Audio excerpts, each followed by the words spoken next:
The interesting thing about this character to me is that you're dealing with a guy who's literally been pushed to the limits of his own sanity, you know.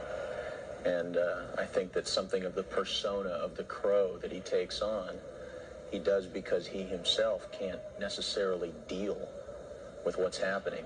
And by creating this persona, he creates someone who can deal with what's going on. What are you supposed to be, a clown or something? Sometimes. If someone were to step in and analyze this guy at a certain point in the film, I'm not sure he's always entirely sane, you know?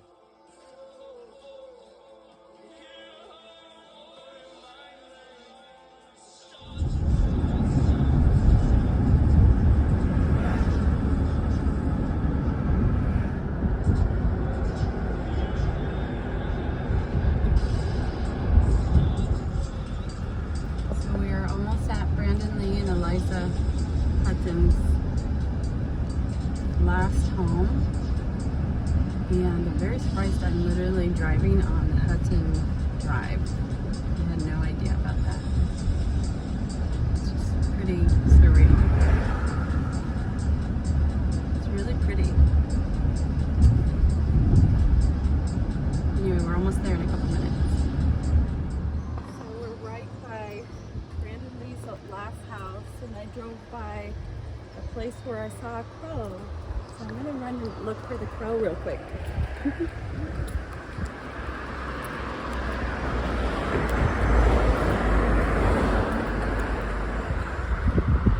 It looked maybe injured, so I'm nervous. I'm gonna go check on it if I can still see it.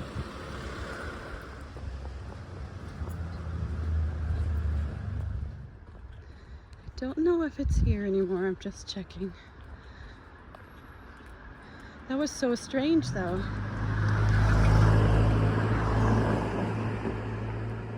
That was strange. I don't see any crow. But it was a really big crow. It was so neat.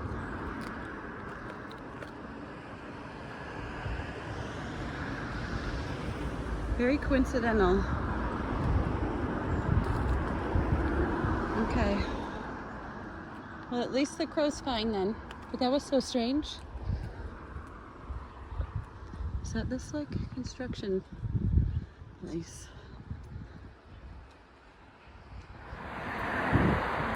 These are some of my favorite smelling flowers.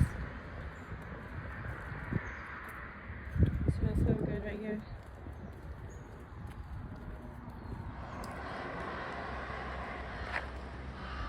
So apparently I walked too far and I didn't even know.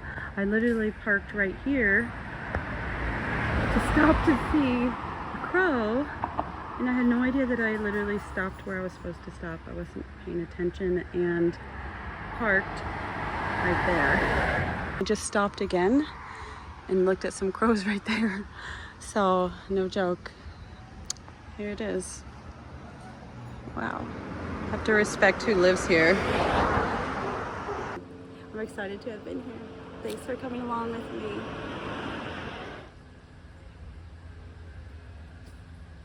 Wow. Love to you, Brandon Lee.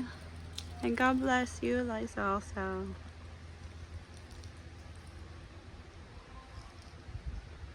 Love and respect for Brandon Lee and all of his amazing talent. So neat to be here. It poses some really interesting questions. If you died, and then somehow a year later, you had 1 day, 2 days to come back, what would you do? I mean, first of all, would you tell anyone? You know? Because you got to think, like, you've got people you left behind, right? But I mean, they've had a year now to cope with it, right? They've had a year to deal with having lost you. They've had their grief. We hope they've gone on in some way. You know, they've found a place to keep that and hold it. And now you're back for 2 days. But I mean, tell me, you could sit someplace and, you know, you just want to pick up the phone. So I thought about it, and I thought about it for a long time. And I thought the first person I'd want to call would be Eliza, my fiancée, right? But of course, in this piece, she's gone. you know? And so that's another pressure on the character. And he's just got the whole concept of having come back from the dead in the first place to deal with. It's a very interesting character for me.